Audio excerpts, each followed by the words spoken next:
What's going on, guys? My name is Omega, and welcome back to Submachine Legacy, where today we got some side content to start tackling. So I figure we'll just tackle them in the old order, eh? So like I said, the ruin here is Submachine 0, the future is FLF, the sand is 32 chambers, and the shattered quadrant here is universe. So let's jump into the ruin, shall we? Now, as you may recall, the first three side games are incredibly short, so we're just gonna blast through them all in one fell swoop here, shall we? Yes, all this fake nonsense. I don't know if I actually properly mentioned it before. We're actually on, like, the other side of the route. This ancient section here is actually part of the route, which you might have been able to notice from the fact that the puzzle on the inside using the little lead casting, or the jewels in this game, was exactly the same. Yeah, all part of the route. But for some reason they put all these up. I don't know why. So, it is a mystery to me. But in any case, we'll pick up these brass tongues, chuck them in the big old lizard here, and into the temple we go. Ourselves a nifty little lighter up the top there. And head on down. I hear spikes!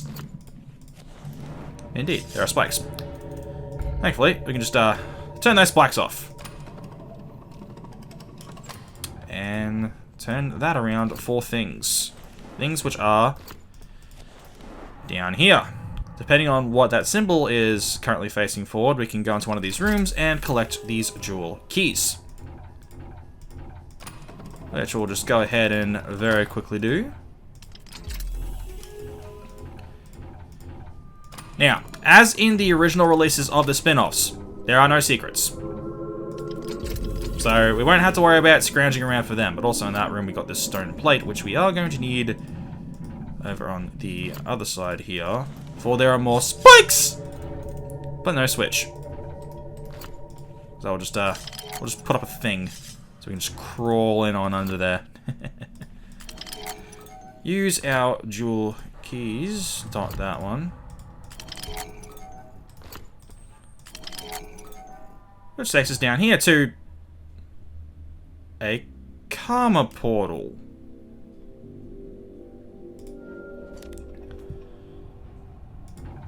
A karma portal to the solemn column, of all things. Part of the Jatsko cluster in universe. Specifically, and I wrote this down, coordinates JAT. Okay, and that's different. It's very different. That is a new thing called a monolith. We've just activated that. We'll head back through the portal. And that's it. Optional 2 completed. Data collected. New monolith coordinates achieved. New monolith path enabled. Thank you for cooperation. Huh. Okay. Well, that's a thing. Specifically, it's a thing that's going to help us in universe. I'm going to jump into here really quick. Yes. Which one's that one? Let's put a ticket. Basically, what I'm going to do is I'm going to jump ahead to where do I want? The ancient section side aisle here. I'll be going to all this in more detail when I actually get there, but all over universe are these monoliths.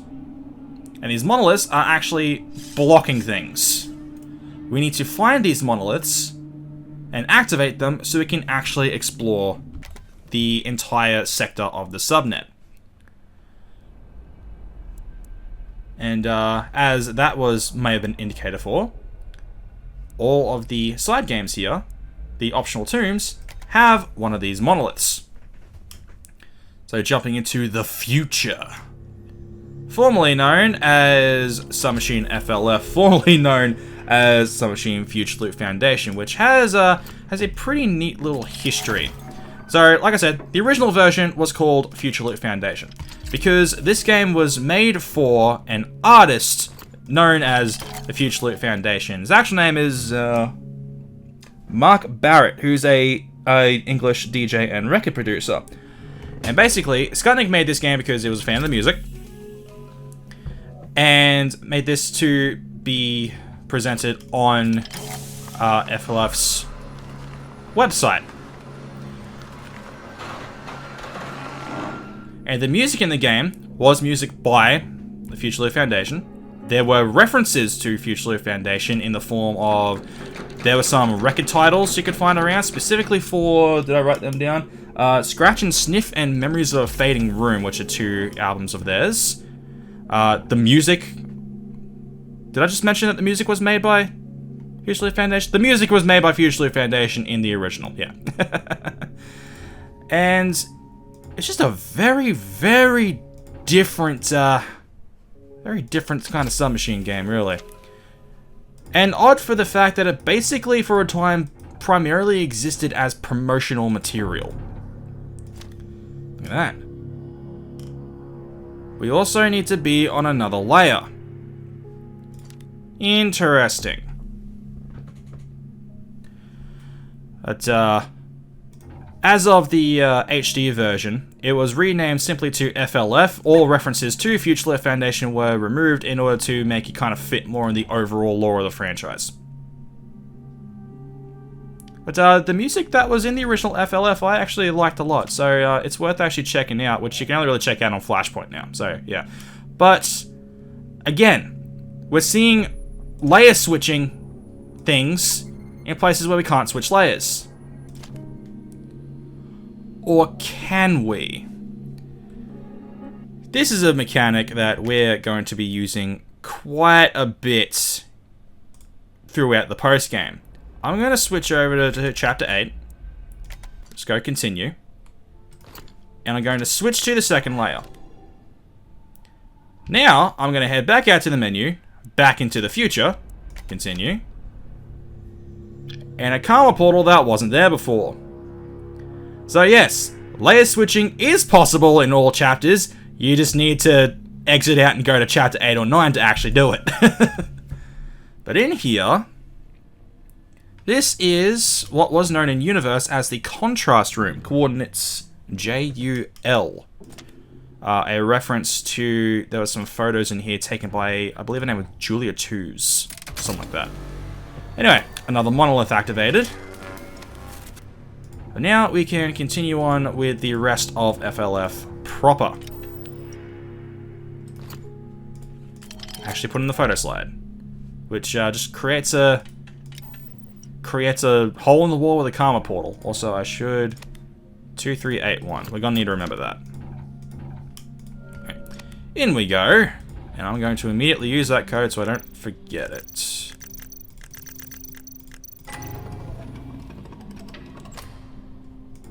Going along this way, it takes us to a little theater. But we're gonna need some stuff, so let's go look for that stuff. So let's start going through these. And so, as you might imagine, everything here is based off the updated FLF, because there were some new puzzles and things added when the game was changed and updated for the HD release.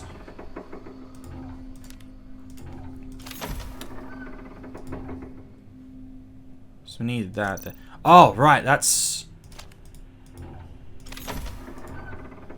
the thing. Is that code actually still around somewhere? I think it's actually down here somewhere. It's alright, I'll figure it out. Oh, I should be looking at these photos because I believe there are clues in the photos. Alright, we can throw a small key in there and we get a chest seal.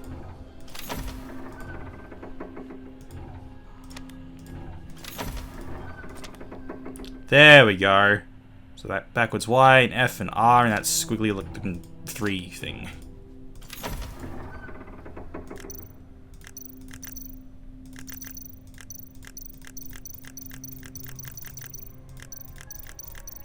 Yeah, and wait, I wanted that one.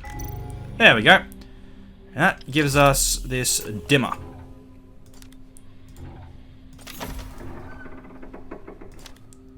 in another one of these pictures that I was just skimming through, not actually looking at because I'm just really impatient for some reason. I don't quite understand why myself. There should be another clue for us, I think for this. Yeah, there's dimmer here.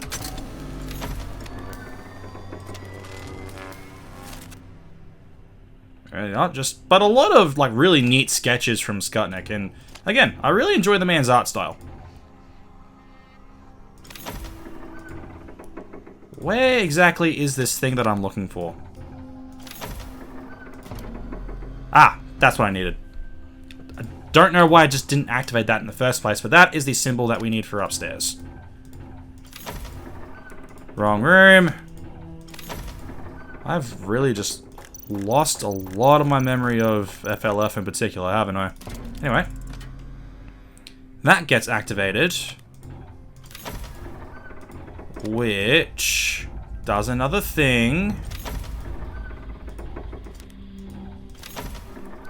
Gives us that dimmer.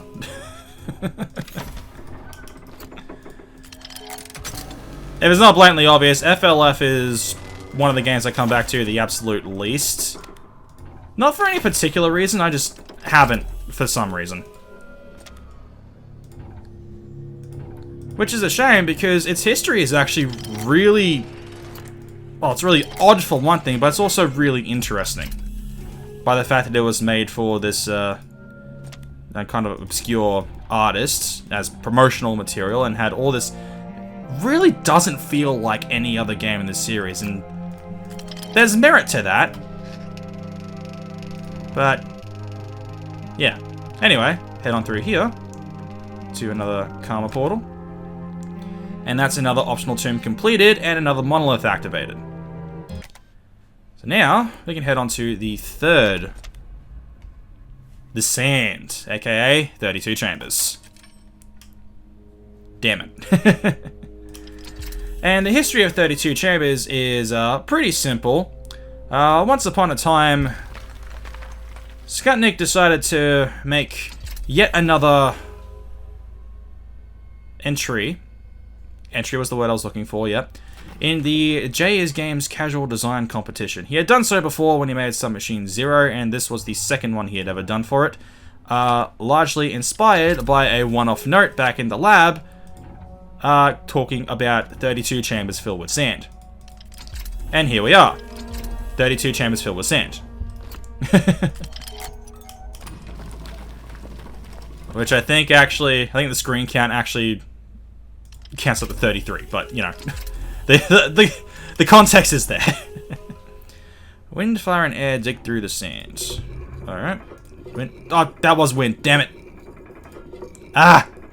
No! Get back here! There we go. I'm looking for air. And fire. Which... wind, fire, and air. Okay. Don't mind me, I'm just wasting your time. Because that's a thing that I do. But you may have noticed, we've been picking up these little jadeites all over the place. There are a total of 8 of these, and we are going to need them for endgame. And we can stick this wooden stick in this hole. Yes. And we get another jewel for it, a topaz. A jadeite there. This is different. Drink sand. Why would I want to do that? Alright, but we have this bowl, and this thing spits out sand. So let's give the man what he wants. Pour in all that sand there. And we get a nifty little ladder. We've also been picking up these backab plates. We're going to need a grand total of 4 of them. So we need, by the end of the game, we want 8 jadeites, 4 topazes, and 4 backab plates. Mole. And here. You got this here, but this correlates with this outside. Spin that around, and we can go through and get this catalyst cone. And we can also go back out and spin this other thing around, which I probably just should have done in the first place, but, you know, Apparently my whole shtick today is just simply wasting time. Which, that tracks. And we can throw this weight stone on here. And back through there, we can finally go down here, pick up another jadeite. And here, we'll spin this around a bit to get to the other side of what this is blocking. This switch, which opened up a grating here. And another stone eye. And another jadeite. So 1 jadeite left, 2 topaz, and 1 bacab plate. There's another jadeite. Harp hook. Yeah, there's a lot of Mayan and Aztec imagery in this place, which is pretty cool. Okay, that catalyst stone gives us a staircase up to the Aztec calendar. Which we'll deal with in a sec. But first we'll get our 4th and final bacab plate. And our 8th and final jadeite. And we just need 1 more topaz, and I believe I know where it is.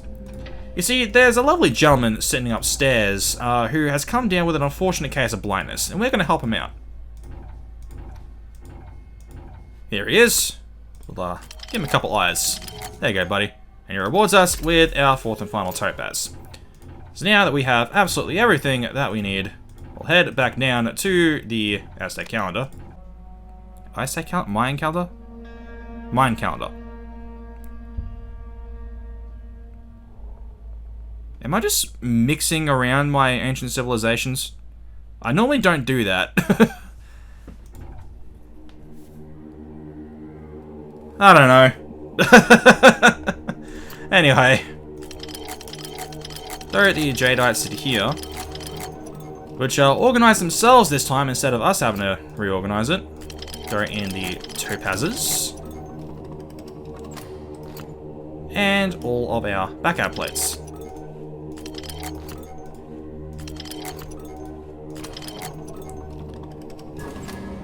Which, there we go.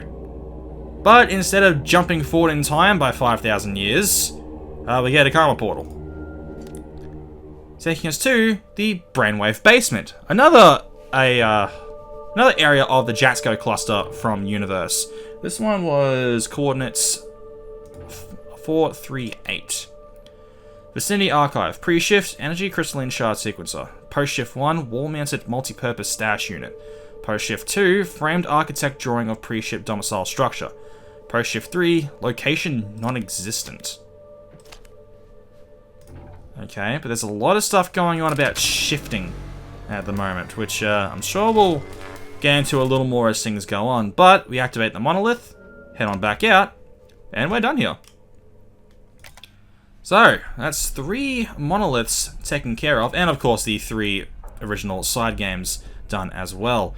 But just doing those isn't going to be enough for us to completely explore the subnet, because there's a lot of extra stuff in basically every game that I have not touched under the guise of post-game content. And as you'll recall, a lot of them had to do with switching layers in places where we really couldn't. But that's okay, because next time on Submachine Legacy, we're going to be going back through the 10 main chapters and doing all the secret post-game stuff. So I can finally stop just beating around the bush and actually do the thing. But in any case, thank you all so much for watching. Until next time, guys, my name is Matt Omega, and I'll see you guys later.